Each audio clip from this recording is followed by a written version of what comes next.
कांग्रेस ने वैसे बहुत सारे संसदीय महापाप किए। यूनिफॉर्म सिविल कोड लागू करने की बजाय हिंदू कोड बिल लगा दिया।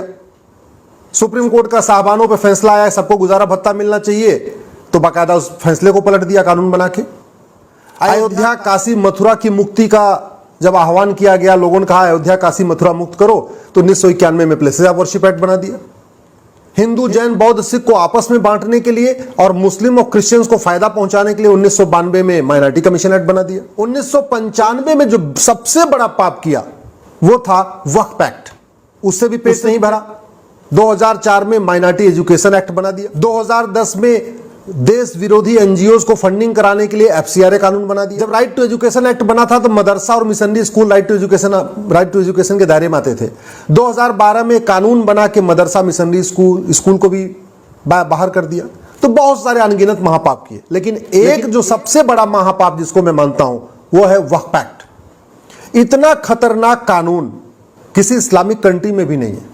ईरान, इराक और पाकिस्तान, अफगानिस्तान, बांग्लादेश में भी ऐसा कानून नहीं है कि जहां एक वक्फ बोर्ड बना हो और जहां वो उंगली रखे वो जमीन वक्फ की हो जाएगी। इतना खतरनाक कानून, संविधान की धज्जियां उड़ा दिया ये कानून बनाने में। ऐसा वक्फ एक्ट जैसा कानून न हिंदू के लिए है, न जैन के लिए है, न बौद्ध के लिए है, न सिख के लिए है, न पारसी के लिए, न ईसाई के लिए, किसी के लिए नहीं है। केवल एक कम्युनिटी के लिए, मुस्लिम कम्युनिटी के लिए।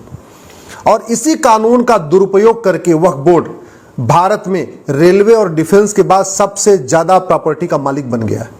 सबसे ज्यादा प्रॉपर्टी इस समय रेलवे और डिफेंस के बाद वक्फ बोर्ड के पास है। इतनी पावर दे दिया है कि अगर वो सुप्रीम कोर्ट के कंपाउंड पे अपना दावा ठोक दे तो सुप्रीम कोर्ट के रजिस्ट्रार जनरल कोर्ट नहीं जा सकते, बल्कि उनको भी वक्फ बोर्ड के सामने पेश होना पड़ेगा। अगर वक्फ बोर्ड राष्ट्रपति भवन का जो मुगल गार्डन था उसको कह दे ये वक्फी प्रॉपर्टी है, तो राष्ट्रपति भवन के अधिकारी कोर्ट नहीं जा सकते उसके नोटिस के खिलाफ, उनको भी वक्फ बोर्ड के सामने पेश होना पड़ेगा। इतना पावरफुल है। इस कानून को मैंने दिल्ली हाई कोर्ट में चैलेंज किया है। केंद्र सरकार ने यह बताया है कि अब पूरे देश में 120 PIL आ चुकी है। इसके लिए मैं इस देश के जागरूक हिंदुओं को धन्यवाद देता हूं। हिंदू का मतलब हिंदू, जैन, बौद्ध, सिख, जिन्होंने भी 120 PIL फाइल किया। मुझे सबके बारे में नहीं पता किसने किसने PIL फाइल किया, लेकिन जिसने भी इस कानून के खिलाफ PIL फाइल किया उन सबको मैं धन्यवाद देता हूं कि कम से कम इस घटिया कानून के खिलाफ पूरे देश में 120 पिटीशन आ चुके हैं। दिल्ली हाई कोर्ट ने केंद्र सरकार को 4 सप्ताह का समय दिया है। 7 अक्टूबर को इसकी फाइनल हियरिंग की डेट फिक्स कर दिया है। उन्होंने कहा है आपको जो इस पे स्टेप जवाब दाखिल करना 4 हफ्ते के अंदर जवाब दाखिल कर दीजिए। इस कानून का दुरुपयोग कैसे हो रहा है समझिए आप। भोपाल जो मध्य प्रदेश की राजधानी है, वहां से झबुआ 700 किलोमीटर दूर है। झबुआ में आदिवासी रहते हैं। ये वक्फ बोर्ड के लोग जाते हैं, आदिवासियों को कहते हैं ये जमीन वक्फ की है। वो झबुआ का आदिवासी जिसने कभी अपनी झबुआ की लोकल कोर्ट नहीं देखा है, भोपाल तो उसके लिए बहुत सपना है, उसको कहते हैं भाई ये वक्फ बोर्ड की जमीन है, इसको खाली करो, और नहीं खाली करना है तो कन्वर्ट हो जाओ, और अगर नहीं खाली करना है तो भोपाल आके जवाब दो। तो मजबूरी में आदिवासी क्या करे, अपनी जमीन बचाने के लिए कन्वर्ट हो जाता है। इस तरीके से कन्वर्जन का खेल चल रहा है। यह वक्फ बोर्ड एक दूसरा और काम भी करता है। जो बड़े बड़े अमीर लोग हैं, जो देश की राजधानी से 400 या किसी भी राज्य की राजधानी से 400-500 किलोमीटर दूर है, उदाहरण के लिए मान लीजिए मेरठ, मुजफ्फरनगर, लखनऊ से 500-600 किलोमीटर दूर है, यहां किसी की प्रॉपर्टी पर नोटिस भेजता है, ये कहता है भाई ये तो वक्फी प्रॉपर्टी है।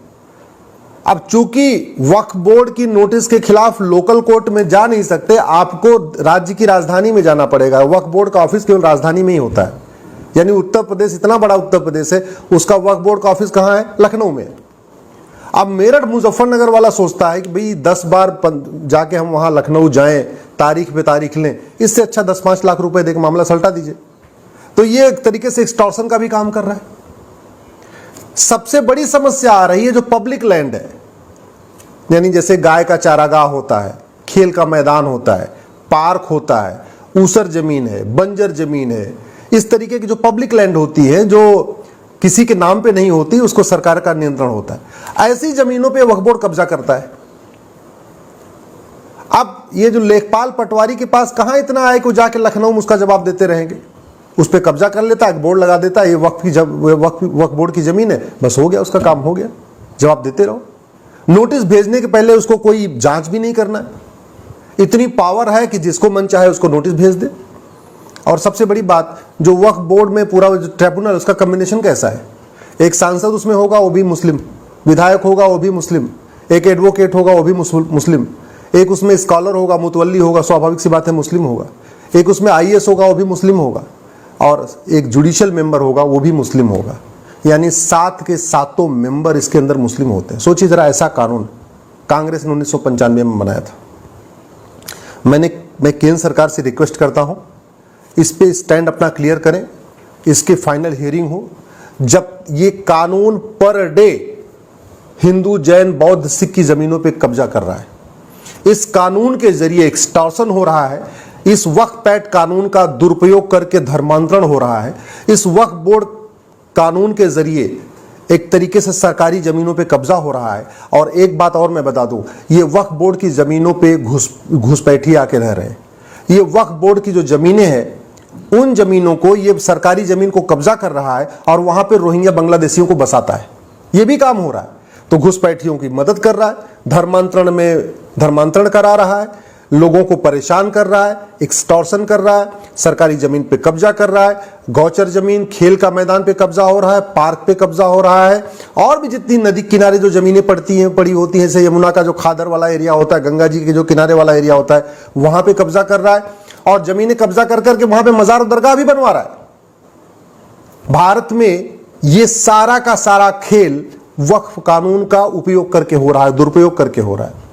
और इस कानून को बनाया गया पार्लियामेंट में। इसीलिए कहता हूं ये संसदीय महापाप है। संसदीय पाप तो है, 1991 का प्लेसेस ऑफ वर्शिप एक्ट पाप है, 1992 का जो माइनॉरिटी कमीशन एक्ट है पाप है, FCRA पाप है, 2012 में जो कानून बना के मदरसा में मिशनरी स्कूल को बाहर निकाला वो भी पाप है, साबानों का फैसला बदलने के लिए कानून बनाया वो भी पाप है। लेकिन ये वक्फ एक्ट महापाप है, क्योंकि पूरी तरीके से ये भारत के संविधान की धज्जियां उड़ा रहा है। आर्टिकल 14 जो कहता है equality before law, equal protection of law, उसकी धज्जियां उड़ा रहा है। आर्टिकल 15 कहता है जो लोगों में भेदभाव नहीं करना है, वक्फ एक्ट उसकी धज्जियां उड़ा रहा है। आर्टिकल 16 जो कहता है सबको समान अवसर देना है, वक्फ बोर्ड उसकी धज्जियां उड़ा रहा है। आर्टिकल 21 कह रहा है जो राइट टू लाइफ लिबर्टी, ये वक्फ एक्ट उसकी धज्जियां उड़ा रहा है। तो एक तरीके से ये अपने आप में, अच्छा अगर मान लो ये माइनॉरिटी के नाम पे ये एक मान लो ये दलील है कि भाई ठीक है हमने अल्पसंख्यकों के लिए बनाया, तो केवल मुस्लिम ही अल्पसंख्यक हैं क्या भारत में? वक्फ एक्ट जैसा कानून क्रिश्चियंस के लिए नहीं है, वो भी अल्पसंख्यक है। वक्फ एक्ट जैसा कानून जैन के लिए नहीं है, वो भी अल्पसंख्यक है। बौद्धों के लिए वक्फ एक्ट जैसा कानून नहीं है, आखिर बौद्ध भी तो अल्पसंख्यक है। सिख भी अल्पसंख्यक है, लेकिन उनके पास तो वक्फ एक्ट जैसा कानून नहीं है। केवल एक कम्युनिटी, मुस्लिम कम्युनिटी, जो कि भारत की सेकेंड लार्जेस्ट मेजॉरिटी है, माइनॉरिटी है ही नहीं है। पूरी दुनिया में जहां जिसकी संख्या 25 करोड़ होती है वो माइनॉरिटी नहीं कहलाता। अरे माइनॉरिटी तो होता है जो लाख, 2 लाख, 5 लाख, 10 लाख, 20 लाख हो, उसको कहते हैं माइनॉरिटी। भारत में मुस्लिम माइनॉरिटी कैसे हो सकते हैं जिनकी आबादी 25 करोड़ के आसपास हो चुकी है? तो इस कानून के खिलाफ आप लोग भी आवाज उठाइए, अपने अपने सांसदों और विधायकों से मिलिए। मैं हरनाथ यादव जी को धन्यवाद देता हूं जिन्होंने पार्लियामेंट में इसके खिलाफ एक बिल पेश कर दिया है। लेकिन हरनाथ यादव जी अकेले क्यों पेश करें? भाई भारत में 800 टोटल सांसद हैं लोकसभा राज्यसभा में, सभी सांसदों की ड्यूटी इसके खिलाफ आवाज उठाए, केवल हरनाथ जी का अकेले ड्यूटी थोड़ी है। तो मैं आपसे निवेदन करता हूं, अपने सांसद और विधायक को टैग करके ट्वीट करिए, उनसे मिलिए, उनसे जो संसदीय महापाप हुए हैं, खासतौर पे जो 1995 में वक्फ एक्ट बना, इसके खिलाफ उनको संसद में आवाज उठाने के लिए उनसे रिक्वेस्ट करिए।